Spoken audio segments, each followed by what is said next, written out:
মুস্তাক হোসেন বলেন, সংবিধানে মুক্তিযুদ্ধ ও ২৪-এর গণঅভ্যুত্থানকে সমান গুরুত্ব দেওয়ার চেষ্টার মধ্যে মুক্তিযুদ্ধকে খাটো করার প্রস্তাব গ্রহণযোগ্য নয়। ২৪-এর গণঅভ্যুত্থানের উল্লেখের অবশ্যই ঐতিহাসিক তাৎপর্য রয়েছে। সে সঙ্গে দীর্ঘ লড়াইয়ের শেষে ১৯৯০-এর গণঅভ্যুত্থানও তাৎপর্যপূর্ণ। ৯০-এর গণঅভ্যুত্থানকেও সংবিধানে মর্যাদার সঙ্গে উল্লেখ করা প্রয়োজন। সংবিধান থেকে স্বাধীনতার ঘোষণাপত্র ও ৭ মার্চের ভাষণ অপসারণ আমরা সমর্থন করি না। দেশের নাম বাংলায় পরিবর্তনকে আমরা অনাবশ্যক মনে করি। সংবিধানের পঞ্চম ও সপ্তম সংশোধনী বাতিল থাকবে। বাঙালির বাইরে অন্যান্য জাতিগোষ্ঠীকে উল্লেখ করার সময় আদিবাসী অভিধাটির সংজ্ঞা সহ সংবিধানে অন্তর্ভুক্ত করা দরকার বলে মনে করে বাংলাদেশ জাসদ। একই সঙ্গে দলটি নির্বাচনে প্রার্থী হওয়ার বয়সসীমা কমানোরও বিপক্ষে।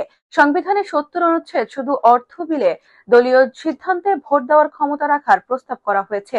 দলটি অর্থ বিলের পাশাপাশি অনাস্থা প্রস্তাবেও দলীয় সিদ্ধান্তের বাইরে ভোট দিতে না দেওয়ার পক্ষে। নির্বাচনের প্রতিদ্বন্দ্বিতার ক্ষেত্রে শিক্ষাগত যোগ্যতা নির্ধারণের প্রস্তাবে বৈষম্য আরও বাড়বে বলে মনে করে বাংলাদেশ জাসদ। একই সঙ্গে তারা মনে করে নির্বাচন কমিশনারদের মেয়াদ পরবর্তীতে জাতীয় সংসদ কর্তৃক শাস্তির বিধান নির্বাচন কমিশনারদের স্বাধীনভাবে কাজ করার ক্ষেত্রে প্রতিবন্ধকতা তৈরি করবে। বাংলাদেশকে প্রদেশে বিভক্ত করতে জনপ্রশাসন সংস্কার কমিশনের প্রস্তাবকে সময়ের দাবি বলে মনে করে বাংলাদেশ জাসদ। দলটি মনে করে সব ক্যাডারের মাঝে সমতা নিশ্চিত করা, কোনো বিশেষ ক্যাডারকে ঔপনিবেশিক আদলে গড়ে তোলার চেষ্টা পরিহার করা উচিত। জেলা পরিষদ রাখার পক্ষেও মত দিয়েছে দলটি।